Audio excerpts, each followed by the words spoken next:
Anyways, enough of Ronnie because no one wants to talk about Ronnie. You know what we want to talk about? All the people that you've interviewed because you've interviewed everybody. Some of my favorites, in fact.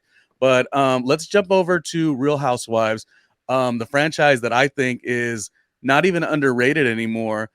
The specific franchise that lots of people are talking about now, Real Housewives of Miami. I in particularly enjoyed when you interviewed the great Larsa Pippen. I think I've told you this before, and I never let down. So I wanted to know what you thought of the new trailer of Real Housewives of Miami. This would be season 5. I think it's going to be a great season, right? Nothing shocks me, right, about the trailer. We've heard things. I mean, obviously it's going to be, look, I feel like we got lucky 2 times in a row. First we had all this stuff with Alexia, which, okay, maybe she brought that to the forefront, but she did have this huge backstory, on her ex who, passed away and he was closeted. And I mean, we Yeah.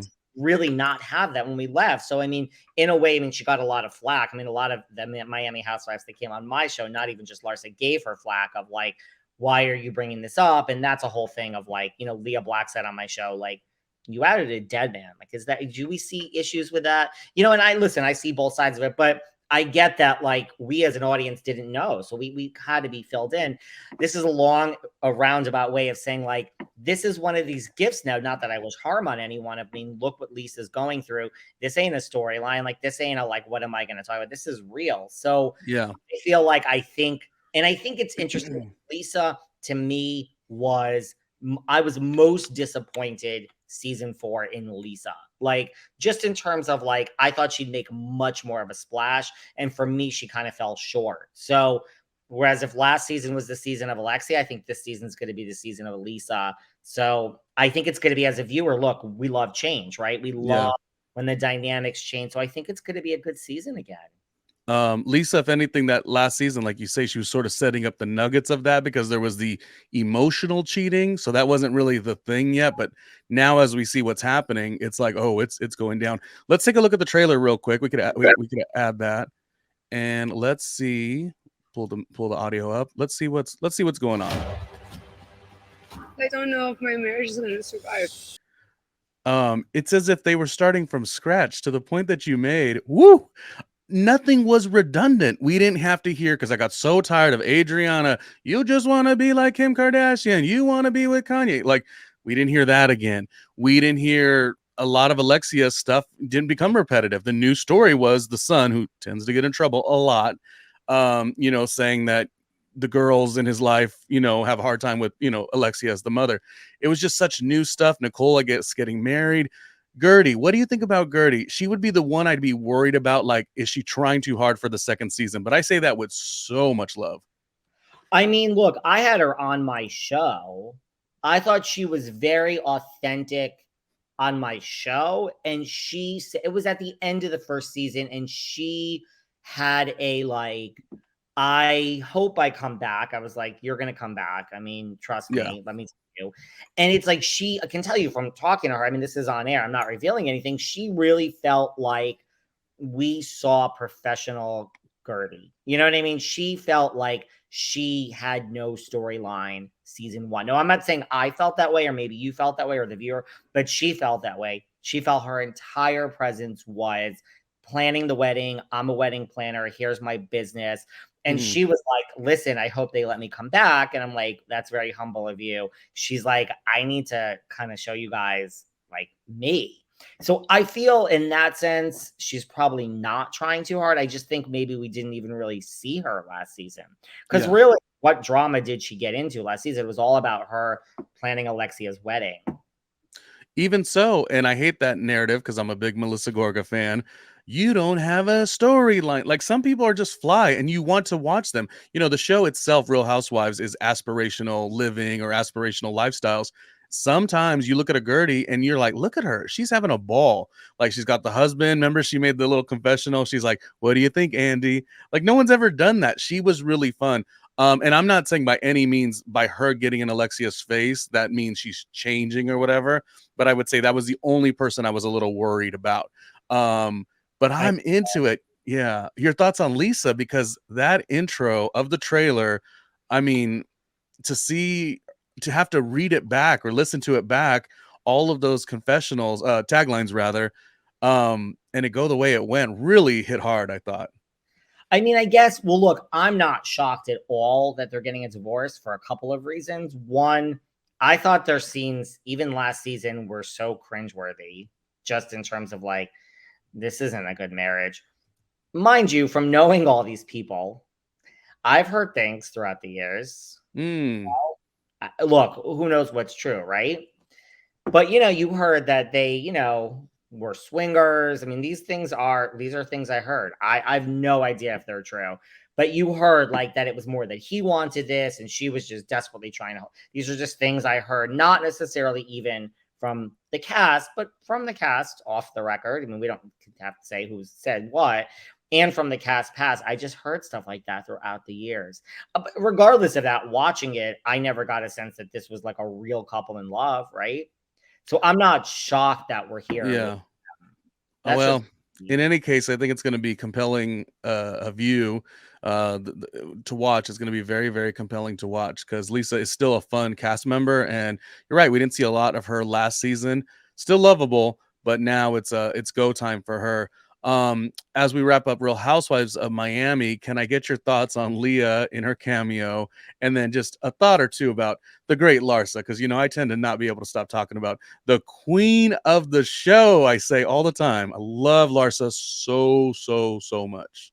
we'll keep saying it. Listen, from having Leah on my show and talking to her in the real life, look, am I thrilled to see her on the screen? Absolutely. Am I shocked knowing her? Things she said on my podcast. These people all protest so much, right? And to Mm-hmm. me, it's like I don't think you got paid. Like Vicky Gunvalson didn't get paid for this scene with Tamara coming up and Shannon. I mean, you don't get paid for a cameo. Now look, do we know they could make special arrangements? I knew Vicky didn't get paid, and then it came out she didn't. I'm thinking Leah didn't get paid. I mean, I would say 99% likely, but I don't know that for a fact. But Yeah. I am thrilled to see her. I've had her on. I love Leah in the real world. She had some thoughts on this reboot when it came back, and they weren't overly pleasant, and just the fact that of where the direction of the show was going, and it wasn't really for her. So it's just one of those like, never believe them, Ronnie. When they say, They're okay, always over it. Yeah. they're like one phone call and it's like, there you are. So I'm not judging. I'm just like, maybe I'm judging a little bit.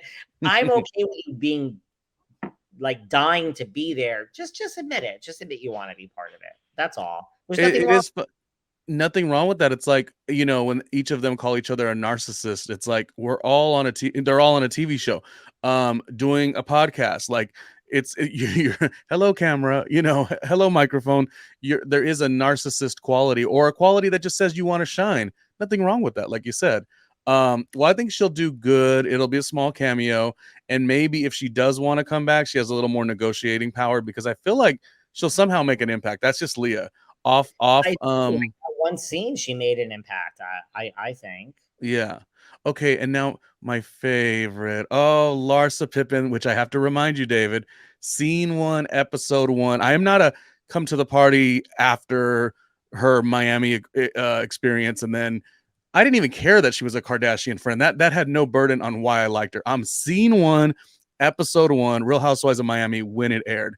So I just love this girl. What do you think we're going to see? We didn't see a lot of her in the trailer, but she's always in the headlines, dating Michael Jordan's son. I don't know how true that is. Will we see that? Will we want to see that? What's your opinion?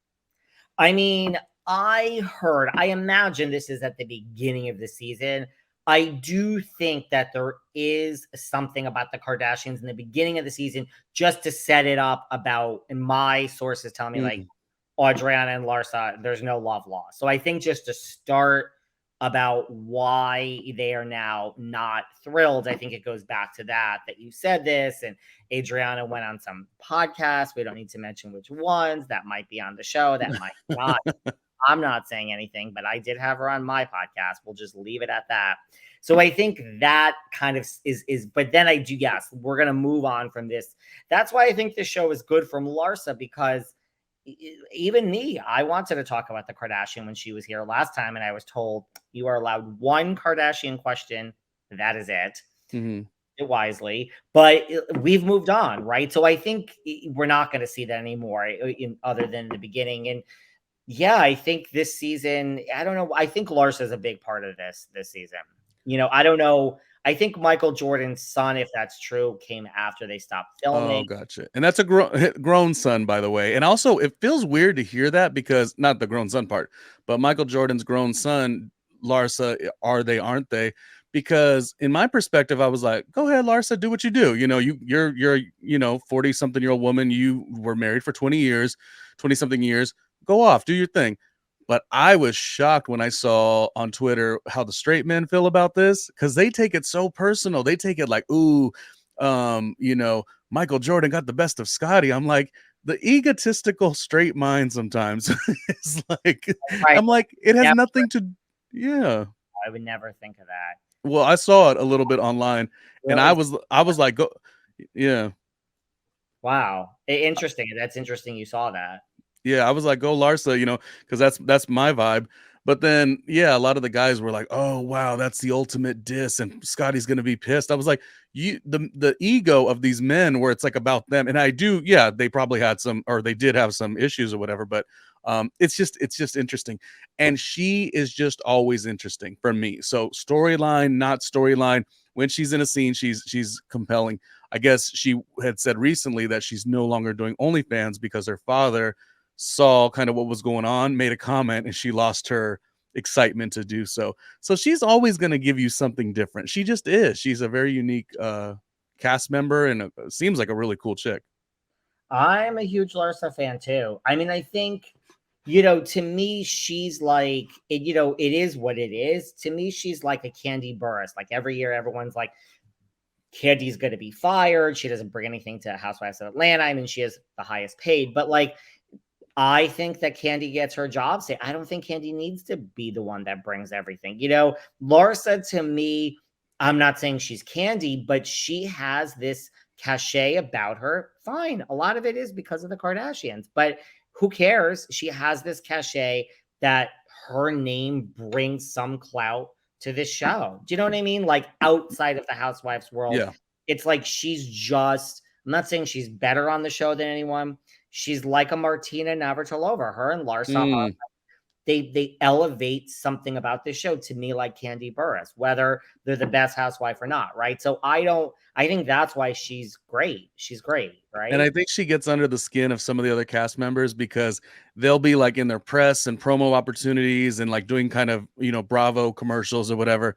But that same weekend, like Larsa will be at like NBA All-Star weekend or she'll be at like the Super Bowl. Like she's just always in the mix at the Grammys. Like Larsa's always top tier, whether the show's on air or not. And I think that kind of gets under their skin. But so far, so good. I like the trailer. I'm into it. I'm watching. I'm into it. I think we're gonna have like I think it's going to be good, which is not always the case when these shows return for a second or third season, even though this is fifth. You know what I Yeah. mean? I Yeah. think I just like the feel of Miami. It just feels different. I mean, I really think maybe it's because it's on Peacock. I mean, I really feel like maybe not that the standards are different, right? But I don't know. It feels different on Bravo. So there's something about it that feels right to me too. It's so hard to tell because Miami is it more of a fun city? Because I got to tell you, and I was never a Real Housewives of Beverly Hills fan that much, so I don't have no love lost. That is just too cringy the way that season is going for a couple years now. So I always compare it to like, wait a minute, if Beverly Hills is the crown jewel, Miami's so much funner, but that's maybe a choice. They're choosing to go, one harsh story, which is of course Lisa, the breakup, but they could do the rumors too. They could do, there's always probably something going on Star Island that's, unmentionable. So they're choosing not to touch those really interesting situation. So anyways, I'm gonna watch it. I like it.